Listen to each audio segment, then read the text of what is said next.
지난 1년 채 안 되는 기간 동안에 우리 교회 사위를 본 가정이 있습니다. 누구죠? 그것도 두 딸의 사위를 보았어요. 네, 안병규 집사님과 이혜숙 집사님의 가정에 주연 자매와 연경 자매가 지난해 9월과 12월에 각각 결혼을 했습니다. 다 아시죠? 제가 이 얘기를 왜 하느냐면요. 제가 앞서 사위를 보고 며느리를 본 사람으로서 우리 안 집사님 네 분도 같은 마음일 것이다. 그런 생각이 들어서 이 이야기를 하고 있는 겁니다. 제가 이혜숙 자매님께 한번 좀 물어봐야겠네요. 우리 박훈일 형제나 또는 정우 형제가 이제 우리 딸하고 결혼하게 됐다. 마음이 딱 정해졌을 때부터 그 사윗감에 대해서 가는 사랑과 마음의 정이나 이런 것하고 결혼을 한 후에 사위들에 대한 사랑과 정이 가는 것하고 똑같습니까? 어느 쪽이 더 큽니까? 후자가 더 큽니다. 아침에 제가 정우 형제한테 물었더니 똑같습니다. 야, 넌 아직도 부모 마음을 몰라. 후자가 훨씬 더 커요. 저도 보니 그렇더라고요. 결혼을 할 때 좋겠다 결정을 했는데 결혼하고 나니까 이게 문제가 약점이 보이는 거예요. 그렇다고 물을 수도 없고 약간 마음이 좀 그렇더라고요. 근데 이내 마음을 고쳐먹었습니다. 아니 내 식구지, 내 자식들이지. 특별히 우리 사위가 참 사람이 좋은 사람이에요. 상품이 그렇게 좋을 수가 없어. 키도 크고 실력도 있고. 근데 결혼하고 나니까 문제가 딱 바로 보이더라고요. 뭐가 보이느냐? 뭘 물으면 대답이 5초, 10초 후에 나와요. 그것도 충청도 출신이라면 내가 이해를 하겠는데 수원 깍쟁인데 말이죠. 그렇게 답답한 거예요. 근데 어떻게 결혼 다 했는데 그래서 제 마음에 그래 내 자식이지. 하나님께서 또 고쳐주시겠지.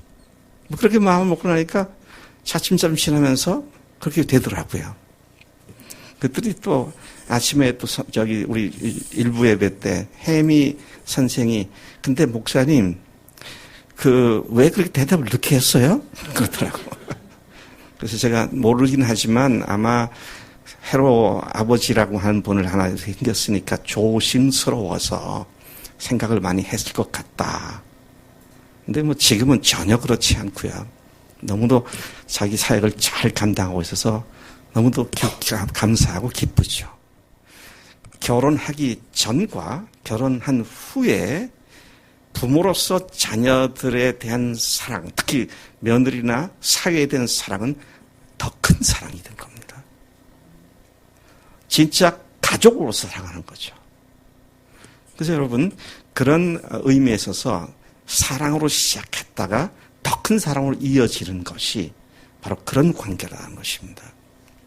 근데 오늘 성경을 보니까 바울이 하나님께서 그런 사랑으로 우리를 사랑하신다고 그렇게 말씀하신 거예요. 그래서 우리가 조금 전에 봤던 로마서 5장에 보면 바로 그 말씀을 하고 있는 겁니다.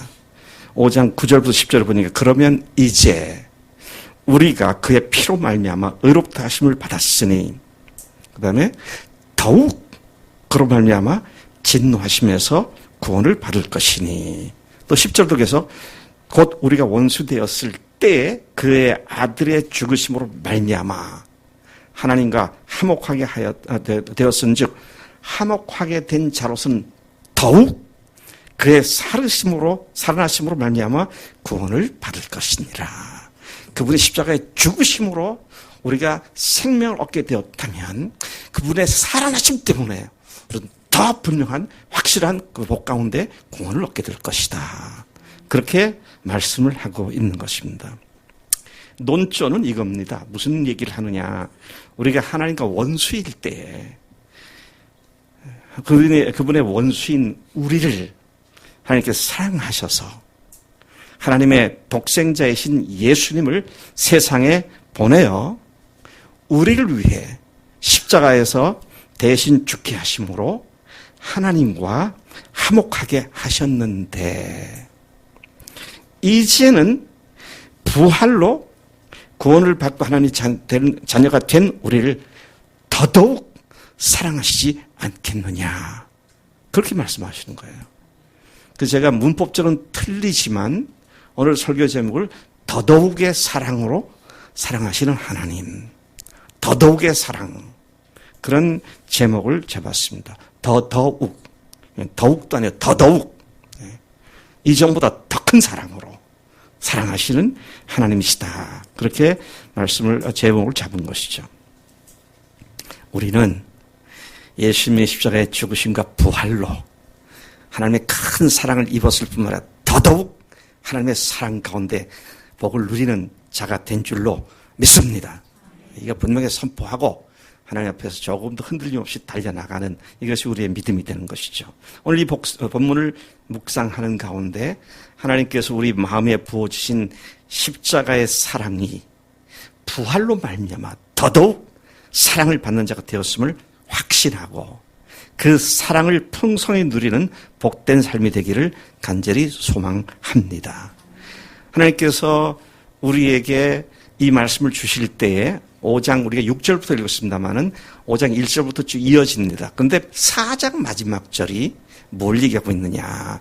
4장 마지막 절이 4장 25절입니다. 여러분들 많이 들어서 아시죠? 예수는 우리의 범죄함을 위하여 내어줌이 되고 우리를 의롭다 하시기 위하여 다시 살아나셨느니라. 참 오랫동안 이 말씀을 잘 이해를 못했었어요. 왜? 예수 십자가에 죽으셨으니까 우리가 죄 용서받고 의로운 자가 되었는데 왜 굳이 우리를 의롭다 하시기 위해서 다시 살아나셨다고 부활을 십자가와 분리시켜서 말씀하고 계실까? 근데 부활의 의미를 알고 나니까 이게 그냥 한순간에 다 풀려버렸습니다만은. 그래서 십자가와 부활로 완성되어진 이 복음을 가지고 얘기하면서 오늘 이 말씀에서 십자가의 보혈로 우리를 깨끗하게 하시고 모든 죄를 사하게 하시고 그분의 부활하심과 연합하여 이제는 더더욱 큰 사랑 가운데에서 우리를 구원하시고 그 사랑을 누리게 하셨다. 지금 그렇게 말씀을 이어가고 있는 것입니다. 5절 말씀을 가서 보겠습니다. 우리에게 주신 성령으로 말미암아 하나님의 사랑이 우리 마음에 부은 바 되었다 그랬습니다. 언젠가 제가 우리 교회 설교할 때 말씀드렸습니다마는 여기서 우리 마음에 부은 바 되었다라고 하는 말씀은 한 컵 이렇게 부었거나 또는 한 주저서 부은 게 아니고요. 영어 표현으로는 poured, 과거형은 poured 말하면 pour 하는 말은 뭐예요? 쏟아붓는 걸 얘기하는 겁니다. 버켓으로 갖다 확 쏟아붓는 걸 얘기하는 것이죠. 그런 하나님의 사랑이 우리 마음에 부은 바 되었다. 그렇게 말씀을 하셨는데 언제 그런 사랑이 우리 마음에 부어졌습니까? 언제 그 사랑이 부어졌죠? 우리가 아직 연약할 때, 우리가 아직 경건치 않을 때 하나님께서 그런 우리에게 사랑을 퍼부어주셨다. 그렇게 말씀을 하고 있는 것입니다. 그래서 계속해서 보시면은요, 8절에, 죄송합니다. 5장, 지금 말씀드리고 있는데, 6절에 따르면, 우리를 위해 아들 예수님의 목숨을 담보로, 하나님의 사랑이 우리 마음에 퍼부어진 것은 언제냐? 우리가 아직 연약할 때, 아직 경건치 않을 때였습니다. 강하고 또 경건한 사람을 사랑하는 건 좀 쉬워요. 그렇죠? 좋은 사람이니까 사랑을 더 하고 싶고 그렇잖아요. 내 쳐다보기도 싫고 내 버리고 싶은 사람을 사랑한다는 건 참 쉽지 않은 일입니다. 그렇잖아요. 근데 하나님께서 우리를 사랑하시 바로 그렇게 버리고 싶고 포기하고 싶고 나가서 폐기 처분하고 싶은 우리를 주님께서 그렇게 사랑하셨다. 우리가 그럴 때 우리에게 그 사랑을 부어주셨다. 그렇게 지금 말씀하고 있는 것입니다. 우리가 아직 선인도 아니고 의인도 아닐 때 그리스도께서 세상에 오셔서 우리가 받을 죄의 형벌을 십자가에서 대신 받으셨다는 말씀인 것이죠. 세상에 누가 선인도 아니고 의인도 아닌 불의한 자를 위하여 경건치 않은 자를 위하여 대신 죽을 자가 있겠습니까? 그럴 사람은 세상에 거의 없어요. 반대로 선한 사람, 의로운 사람을 위해서는 혹간 용감히 죽는 자도 있다. 지금 성경 말씀이 7절이 그렇게 말하고 있잖아요. 그런데 선인이 아닌 의인이 아니고 죄인이고 불의하고 경건치 않은 자를 위해서 죽을 자가 어디 있느냐. 그런데 하나님께서는 예수님을 우리에게 보내셔서 우리가 그럴 때 하나님의 사랑을 우리 마음에 퍼부어 주셨다. 지금 이 말씀을 하고 있는 것입니다. 하나님의 사랑을 우리 마음에 퍼부어 주셨다. 그랬어요. 거기서 한 걸음 더 나가서 8절에서는 우리가 아직 죄인 되었을 때 그리스도께서 우리를 위해 죽으심으로 하나님께서 우리에 대한 자기의 사랑을 확증하셨다고 선포를 합니다. 선언을 합니다. 우리가 아까 앞에 본 대로 보면 우리가 아직 불의할 때, 우리가 연약할 때, 우리가 경건치 않을 때, 우리가 악했을 때 우리에게 하나님께서 사랑을 퍼부어주셨는데, 근데 이 말씀을 보니까 죄인이었을 때, 아직 우리가 죄인이었을 때, 조그마한 선한 것이 보였을 때도 아닙니다. 괜찮다라고 보여지는 것이 아무것도 없을 때입니다. 우리가 아직도 죄인이었을 때 그리스도께서 우리를 위해 죽으심으로 우리를 사랑하신 하나님께서 그리스도를 보내셨고 그분이 우리를 위해 대신 죽으심으로 우리 죄에서 우리를 구원해 주시는 하나님의 사랑을 확증해 주셨다. 증명해 주셨다. 그렇게 말씀을 하는 것이죠. 여러분, 하나님은 하나님의 형상대로 지음받은 하나님의 대리자로 만드신 인간이 사탄에게 유혹을 받아 사탄과 똑같은 죄, 사탄과 똑같은 죄가 뭡니까? 자기가 하나님의 자리에 올라가고 자기가 주인 된 죄를 하는 것이잖아요. 예수 믿고 회개하는 거는요, 다른 거 아닙니다. 자기가 주인 된 죄 회개하는 거예요. 도덕 윤리적인 거 회개해가지고 한도 끝도 없습니다. 근데 근본 하나님 앞에서 내가 무엇에부터 문제가 됐나 할 때 내가 하나님 자리를 찬탈한 마귀가 똑같은 죄를 지었다고 하는 이것이 근본적인 죄가 되는 것이죠. 제가 지난주에도 잠깐 얘기했습니다만은 제가 이번 학기에 85명의 신학 대학원 학생들에게 전도학을 가르쳤는데 대부분의 학생들이 죄가 하나님의 자리에 올라가서 자기가 주인 된 걸 모르고 있더라고요. 그래서 학기말 시험에 이번 학기에 배운 걸 쓰라 그랬더니 거기에 똑같이 많은 사람들이 대답하기를 죄가 자기가 주인 된 것이 죄라는 걸 처음 알았다고. 이 근본을 제대로 모르고 있어서 그래서 제가 얼마나 답답하면 구멍난 복음을 키워라 그런 책을 다 썼겠어요. 자, 하나님은 하나님의 형상대로 지음받아 하나님의 대리자가 되게 하신 인간이 사탄에게 유혹을 받아 사탄과 똑같은 죄를 지어서 자기가 스스로 하나님의 자리에 올라가서 하나님께 교만했던 이 죄를 보고 하나님께 심히 아파하시고 안타까워하신 그런 하나님이시죠. 여러분, 하나님께서 인간을 창조하실 때 가지셨던 근본 계획은 우리가 그분의 대리자가 되는 것이었습니다.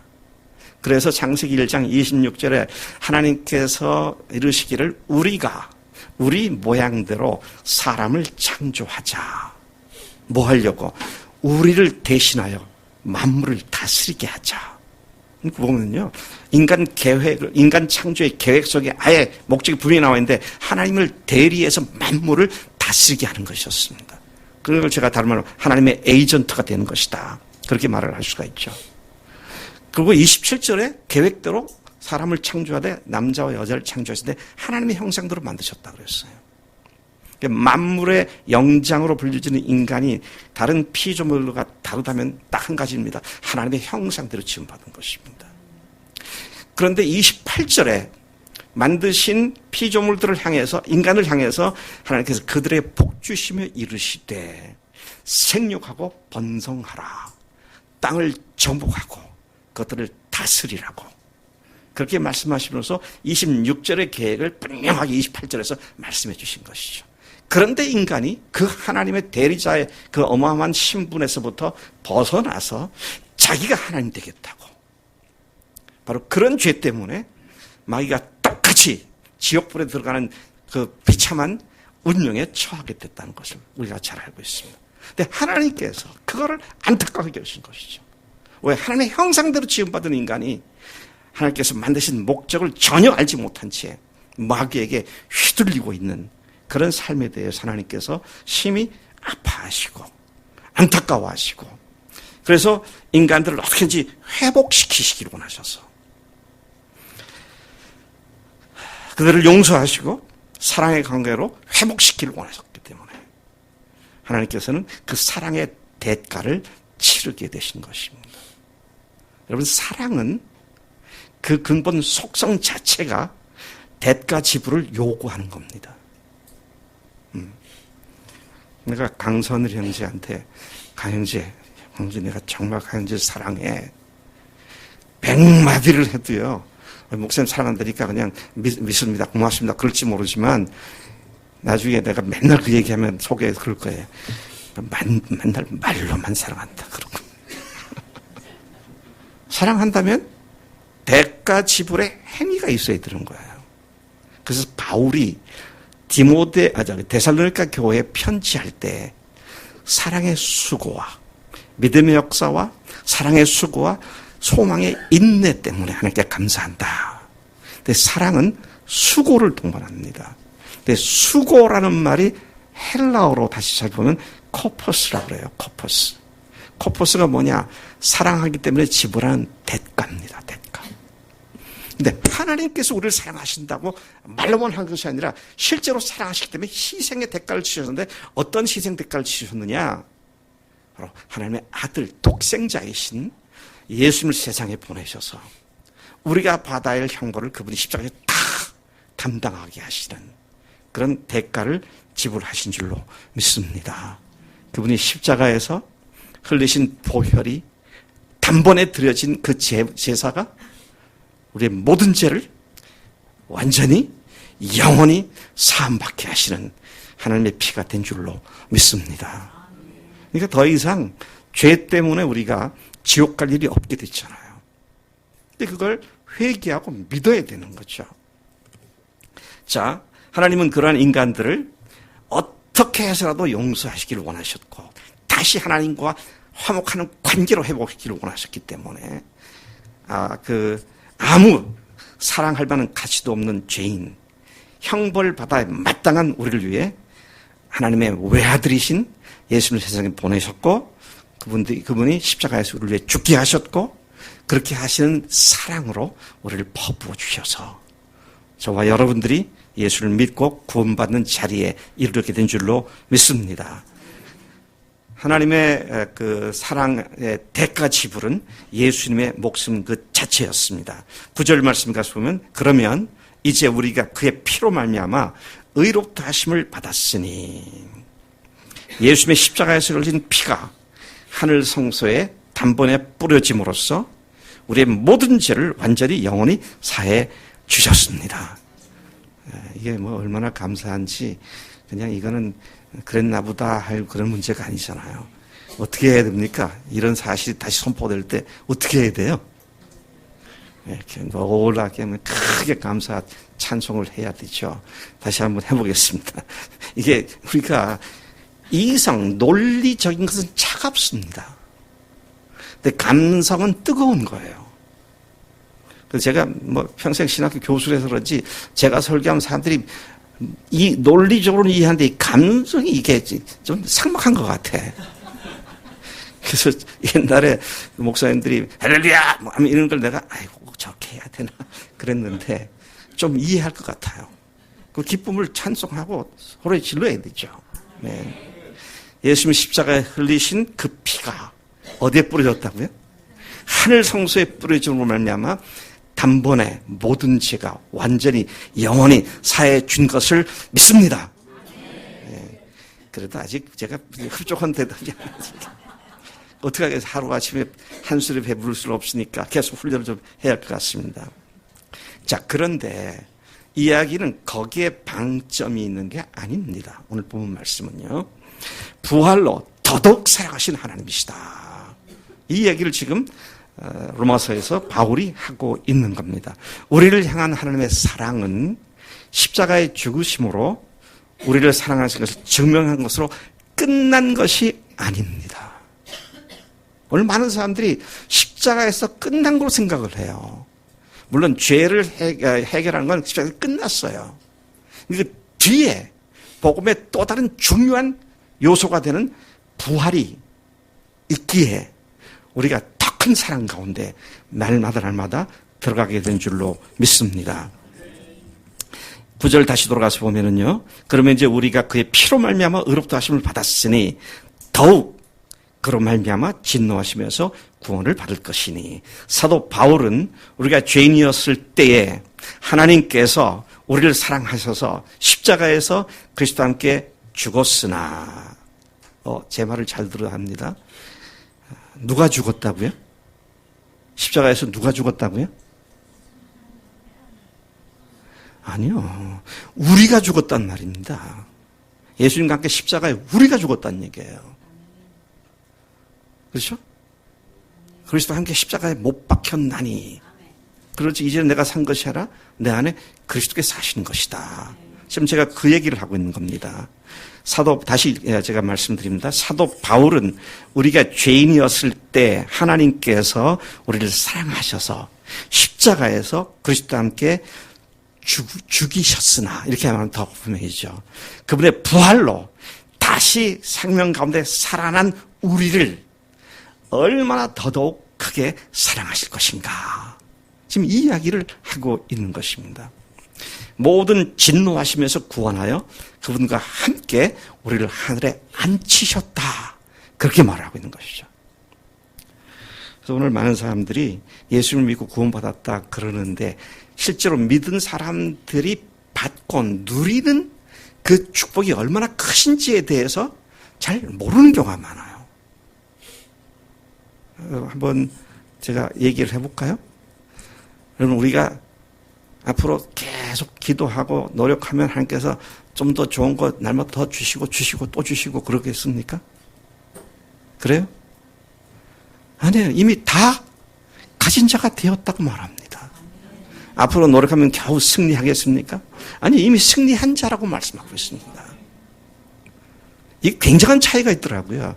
이제부터 믿고 나서 열심히 잘 살아가지고 어떻게 경건에 이르도록 연습해가지고 언제쯤 될 거다. 이거 아니고요. 십자가에서 다 끝내버렸습니다. 근데 부활로 더 확실한 사랑 가운데 우리를 거하게 만드신 거잖아요. 그래서 이게요. 사탄이 얼마나 우리들의 눈을 흐리게 만들어놨는지. 네, 참 기가 막힌 사탄의 조롱거리가 됐고 휘둘림을 당한 그런 기독교가 아니었는가 이런 생각을 하게 되는 것입니다. 에베소서 2장 5절 6절을 보면 이렇게 말합니다. 허물로 죽은 우리를 그리스도와 함께 살리셨고 너희는 그 은혜로 구원을 받은 것이라. 자, 그리스도와 함께 살리셨고 그 다음에 6절에 또 함께 일으키사. 함께 죽었고 함께 일으키셨다. 예수님이 부활하실 때 우리도 다시 일으켜주셔서 그리스도 예수 안에서 함께 하늘에 앉히시니. 와, 참으로 극적인 변화가 아닐 수 없습니다. 우리가 어디에 앉았다고요? 우리가 우리의 앉아있는 자리가 하늘에 앉힌 자이지 이 세상에 살면서 이 세상에 뿌리를 내리는 그런 자들이 아니라는 거죠. 그렇게 옮겨졌다는 겁니다. 여기 우리말에는 앉히시니 그러니까 시제가 분명치 않은데요. 영어 성경에 보면 He seated us. 하나님께서 우리를 앉혀 놓으셨다. 그렇게 말하고 있죠. 그래서 이 예수님의 죽으심과 부활의 이 사랑의 퍼부음이 얼마나 어마어마한 것인지 참 놀라운 은혜가 아닐 수 없습니다. 사도 바울은 우리가 죄인이었을 때 하나님께서 우리를 사랑하셔서 십자가에서 그리스도와 함께 우리가 죽었지만 우리를 부활로 그 생명 가운데 살리셔서 얼마나 더더욱 크신 사랑으로 사랑하시는지 또 모든 진노하시며 구원하여 그분과 함께 하늘에 앉히셨다고 그렇게 말씀하고 있습니다. 에베소서에서 바울은 이러한 이전의 우리와 이렇게 극적으로 변화된 현재와 그렇지 못했던 이전에는 그렇게 전에는 과거에는 그렇게 말하고 또 이어서 이제는 지금은 아주 극명하게 예수님의 십자가가 부활로 하나님의 자녀가 되기 전과 되고 난 후를 한 문단 속에서 계속 번갈아 가면서 말씀을 하고 있습니다. 그래서 여러분 지금 저와 함께 에베소서 2장을 좀 펴시겠습니다.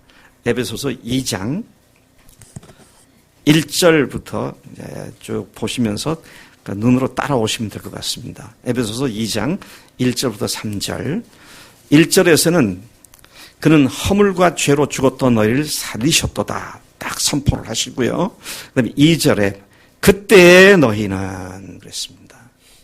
3절에도 보면 전에는 우리도 그때 전에는 또 11절로 가보시면요.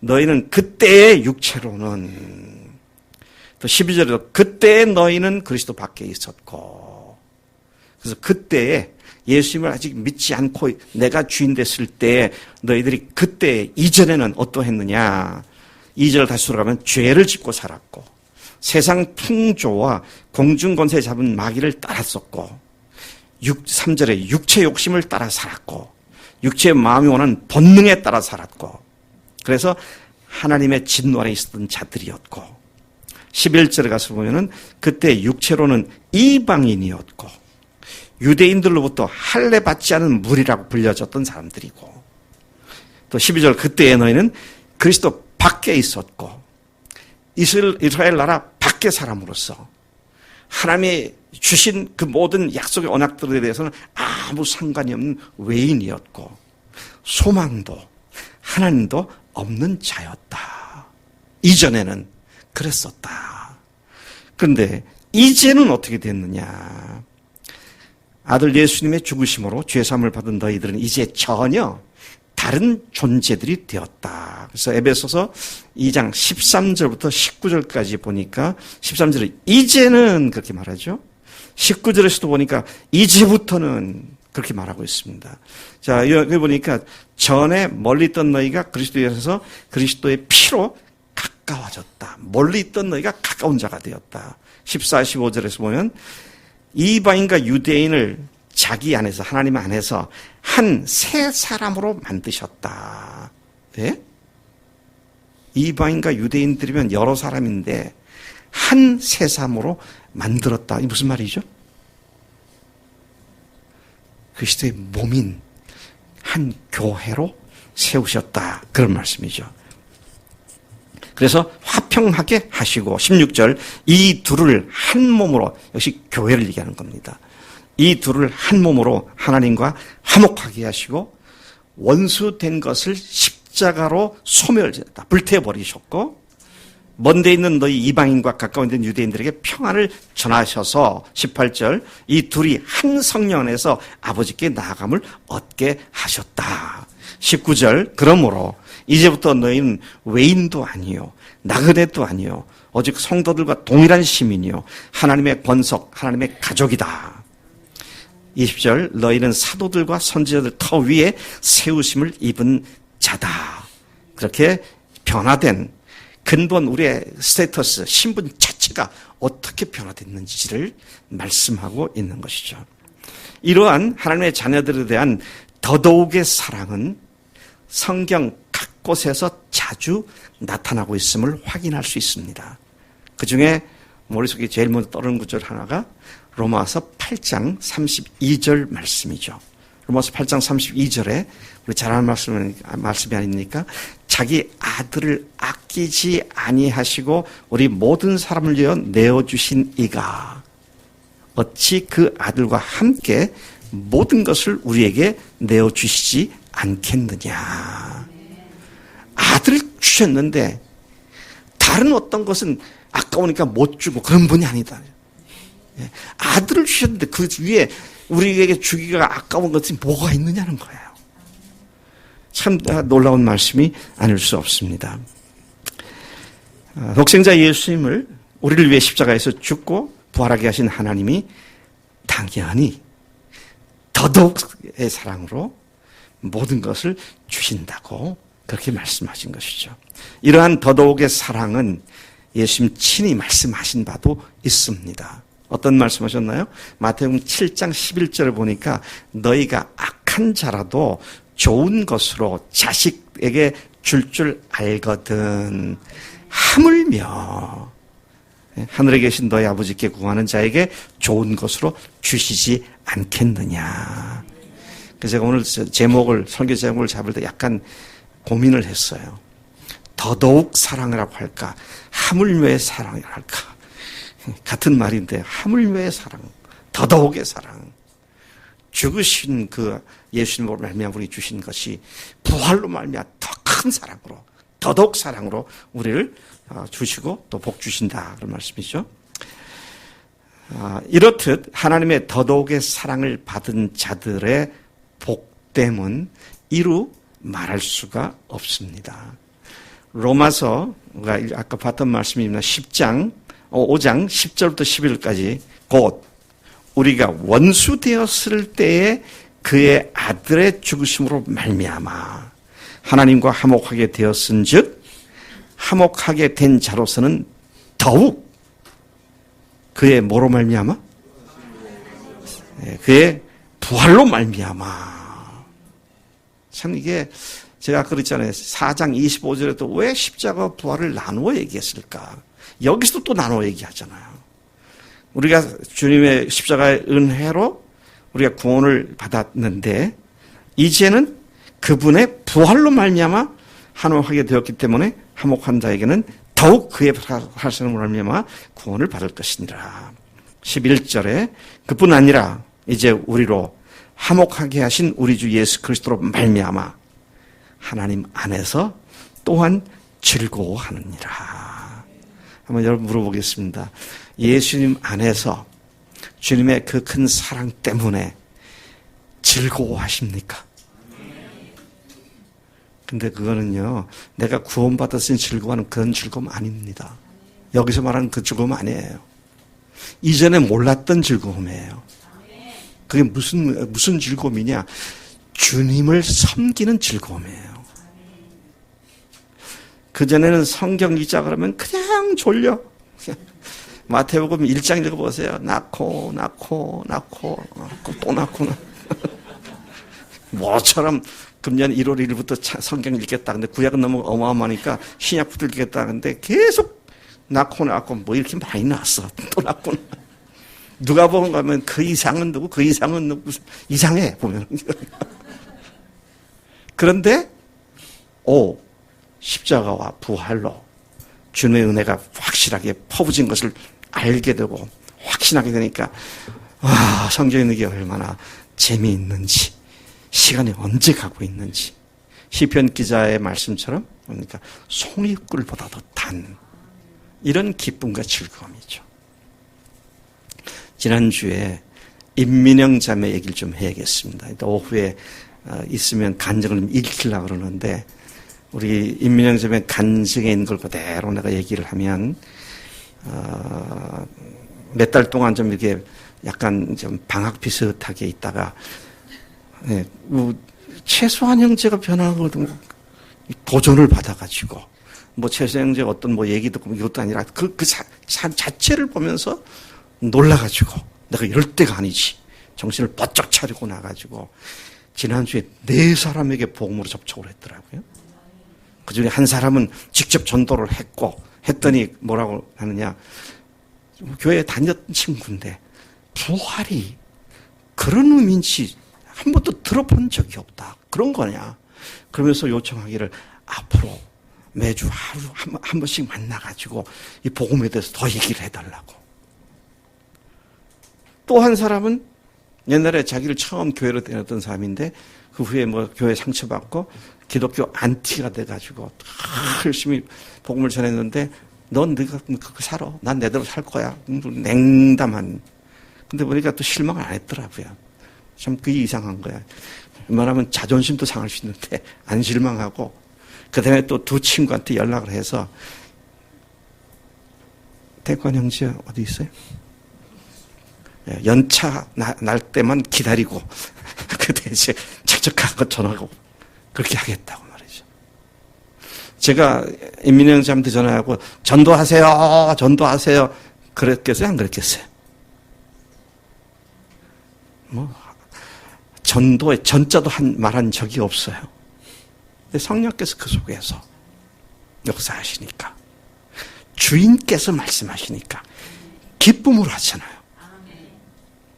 이런 기쁨은 뭐 아파트 사가지고 프리미엄 5천만 원 붙었다. 그건 비교가 안 되는 겁니다. 그거 아셔야 돼요. 프리미엄 5천만 원 붙었다. 야, 돈 벌었다. 근데 어떤 이유로 하루아침에 1억 빠질 수도 있어요. 세상 것이 그렇더라고요. 그게 우리에게 근본적인 기쁨은 아닌 거죠. 근데 주님을 섬겨서 오는 기쁨은 얼마나 큰 것인가 것이죠. 네, 우리 전순례 자매가 김현숙 자매 위해서 애를 쓰고 많이 했는데 복음으로 딱 눈이 떠서 기뻐하니까 내가 김현숙 자매 기뻐하는 거 같이 잘 못 봤어요. 근데 전순례 자매 기뻐하는 게 뭐 얼마나 그 기쁨이 큰지 이걸 뭘로 경험할 수 있는 거냐고요. 하나님께서 우리에게 더 큰 기쁨으로 그렇게 채우신 줄로 믿습니다. 네. 그러한 예수 안에서 하나님 안에서 또한 즐거워한다 그랬습니다. 하나님의 십자가 사랑을 받은 우리는 이제 그분의 부활과 연합되어 새 사람으로 태어났기에 하나님의 더더욱의 사랑을 받으며 즐거워하는 삶을 사는 자들이 된 줄로 믿습니다. 하늘 아버지의 자녀로서 누리는 그 즐거움의 삶 속으로 들어왔다는 말씀인 것이죠. 공동 번역에 보니까 이 11절이 이렇게 번역돼요. 게다가 moreover 그런 말이죠. 거기다 더 그런 말이죠. 게다가 우리를 하나님과 화해하게 해주신 우리 주 예수 그리스도의 덕분으로 우리는 지금 하나님을 섬기는 기쁨을 누리게 되었습니다. 십자가에서 그리스도와 함께 죽음에서 전혀 새로운 존재가 된 우리는 이제 새로운 기쁨을 누리는 하늘의 기쁨을 누리는 이것이 우리에게 주어진 예수님과 함께 죽고 예수님과 함께 부활로 연합돼서 다시 살아난 우리에게 주신 하나님의 기쁨인 줄로 믿습니다. 이 섬기는 기쁨이 더욱 충만해지기를 간절히 소망합니다. 로마서 5장 10절에서 곧 우리가 원수 되었을 때에 그의 아들의 죽으심을 말미암아 하나님과 화목하게 되었은즉 화목하게 된 자들로서는 이전에 죄악되었을 때 우리를 그렇게 사랑하셨는데 이제는 하나님과 화목된 자들에게 하나님께서 퍼부으신 사랑은 더더욱 큰 사랑으로 우리를 인도하신다고 말씀하신 줄로 믿습니다. 이 더더욱의 사랑을 확신하고 당당히 매일매일 승리하며 앞으로 나가는 부활에 연합된 그리스도의 승리의 개가를 부르도록 헌신하십시다.